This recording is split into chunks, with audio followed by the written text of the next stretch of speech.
So if you're like me, you love anything from Zoom. The sound quality is amazing, it's super functional and portable. So when they release a vocal processor, the Zoom V3, as a podcaster, you're probably wondering, will this work for me? I love doing spontaneous improv bits and segments on my show. So the Zoom V3 seemed like it would be a great addition to my setup. And I wasn't wrong. Let's take a look at the V3 in the studio.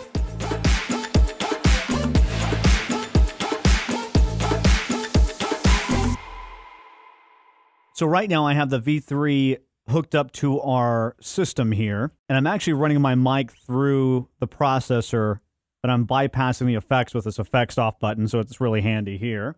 So we're going to briefly go through all the effects available so you can see if this will be a right fit for your podcast. It's very simple to set up. There's not a lot of controls on this device. This is your music key here. This is going to be really helpful for auto-tune, pitch correction, things like that. And then you have these little buttons on the top. This is specific to harmony, the harmony effect. And I'll kind of show you what I mean. I'm in harmony. Now I want to change it up. I can customize my harmony.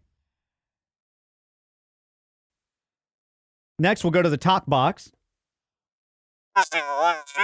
Testing 1 2. Now we've got a vocoder. Hello. Testing 1 2. I also forgot to mention this knob here kind of controls the amount of the effect or adjust the effect. So we'll try it with this vocoder.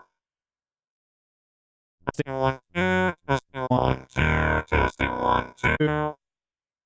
And now we're moving on to some of my favorite effects. This is the pitch correction or auto tune.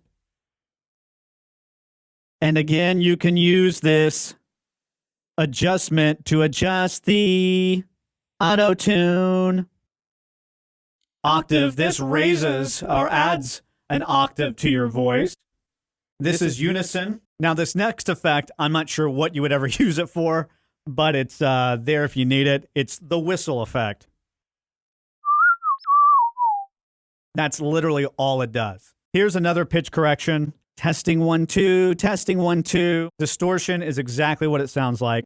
Distortion. This is my favorite one, I think, of all the effects here. The telephone, because you can always do bits where, you know, you have a quote-unquote guest calling in or your favorite caller. Long-time listener, first-time caller. You have a beatbox effect, which is basically just some reverb. Chorus. You have a chorus effect. The deep effect. Robot effect. Then you have the child effect. Hi there. Hello. Testing 1 2 3. And then this next one is my second favorite effect, I think, of all the effects here. It's the character effect, which you can raise and lower the pitch there. From here. Testing 1 2. Testing 1 2. All the way down to here. So you can see you have a lot of options here with the Zoom V3. It's not just for singers, live performances. It can be used with your podcast. I would highly recommend it. Now you have controls on your right side here. It's got a built-in compressor, a delay, and a reverb, so you can add those to some of these effects. There's also an enhance button. To be real honest with you, I haven't heard much enhancement on most of the effects that I use. You can turn it on or leave it off. You're not going to hear much of a difference on some of these effects. So next you might be wondering, how do I hook this up if I have a Rodecaster or a LiveTrak? Can I use this device with that? And yes, you can. Next, I'm going to show you how to hook this thing up so you can get it working on your podcast. So I don't have a Rodecaster with me at this very moment, but I do have a LiveTrak L8 here, and it's going to be the same premise. Very simple to set up. Your mic goes into the input here on the back of the V3. Now you got to take the output from the V3 and get it to your Rodecaster or LiveTrak. So for this example, I'm going to use a 1/8-inch cable with 1/4-inch adapters. Currently, I have the left channel of the V3 going to the board that I'm using right now to speak to you on. So I'm going to take the right side of this. I'm going to plug it into the V3. And then I'm going to take this and plug it in. The good thing about the LiveTrak is I can use any of these channels here. So literally now channel 1 is going to be my mic channel.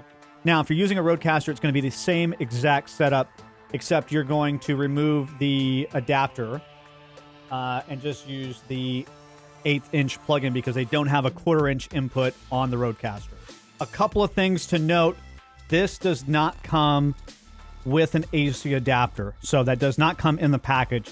It does have batteries, but if you're doing podcasts, you're recording, you're sitting down for long hours, I wouldn't trust the batteries. I don't know how long they last because I haven't actually maxed that out because I just don't trust it. I don't want to be searching for batteries or have to stop recording and change this in the middle of something. So I'd rather get an AC adapter. That's what it's using for power. I will put the links for everything you see here in the description below. Do I think it's worth it? Absolutely. It's another great product from Zoom.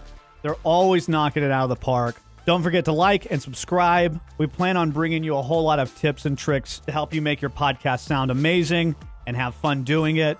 If you have any questions on how to use the V3 or something wasn't explained properly, feel free to ask in the comments below. We'll always answer. Or you can email us at mzstudiosdallas@gmail.com. We'll see you next time. Stay safe.